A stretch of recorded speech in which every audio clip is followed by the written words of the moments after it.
if we start off with a nice simple definition of what a mycotoxin is, they are toxic substances produced by fungi. And the definition is normally restricted to toxins produced by moles, so we're not concerned about poisonous toadstools. What we're interested in is about moles that will grow on food and foodstuffs either in the field as a growing crop or in storage. It was estimated some years ago that 25% of foodstuffs contain mycotoxins.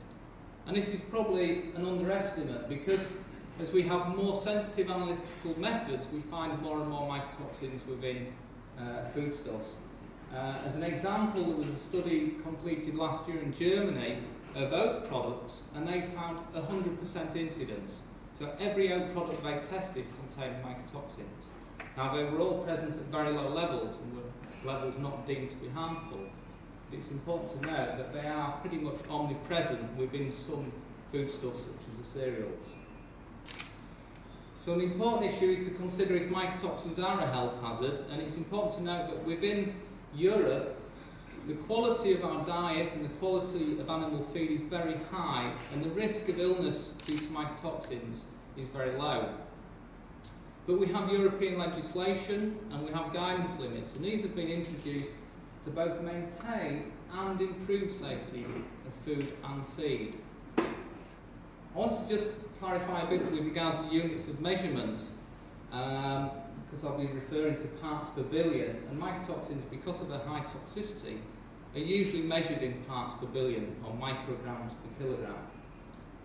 There is a tolerable daily intake set for mycotoxins, and this is considered to be the limit which is safe for you to consume every day of your life.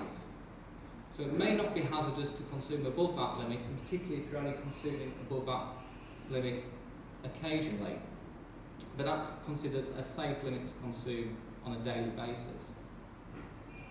If a mycotoxin is a carcinogen, and particularly a genotoxic carcinogen, which is the most potent cancer-causing chemicals, and no level is deemed safe. And limits are set on a principle known as the ALARA principle, which is as low as reasonably achievable. So no limit is safe, we just want to get limits as low as possible. Now, I thought we'd look at the diversity of mycotoxins if we consider what you may have had for breakfast, and see what you may have consumed this morning. And if you had toast, you probably had some deoxynivalenol, possibly some zearalenone, less likely, but possibly some octatoxin A, but hopefully at very low levels. Milk, you can find aflatoxin M1, again that's very rare, but very toxic.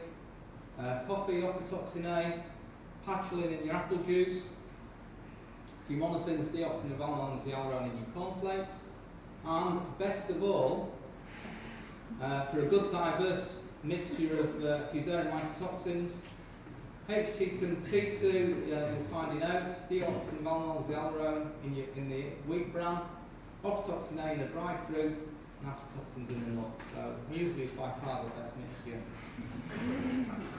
So moving on to the fusarium mycotoxins, there are hundreds of different fusarium mycotoxins. We very rarely see most of them, but there are a couple which we see routinely within cereal crops. They are a field problem, so they're produced in field in UK cereal crops, and they occur as a result of a disease known as fusarium head blight, or fusarium ear blight, as it infects the ear of the head of cereals. Now, because they're produced in the field, we have to control them by what's referred to as good agricultural practice. Because basically, once the crop's been harvested, there's very little we can do. The mycotoxins are already there in the grain. Because they're produced in the field, we can only reduce risk. We can't eliminate it. We can't control conditions in the field.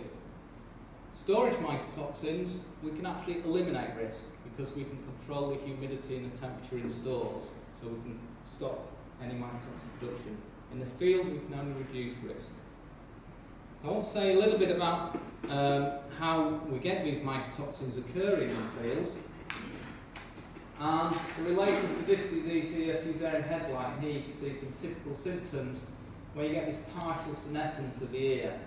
And what happens is you get an infection of an individual spike up here. If Fusarium grows down into the rachis and it blocks nutrients and water moving up the ear. So basically the lower half is nice healthy green, the top half actually prematurely senesces, it dies off, and you get very high levels of mycotoxins in this region.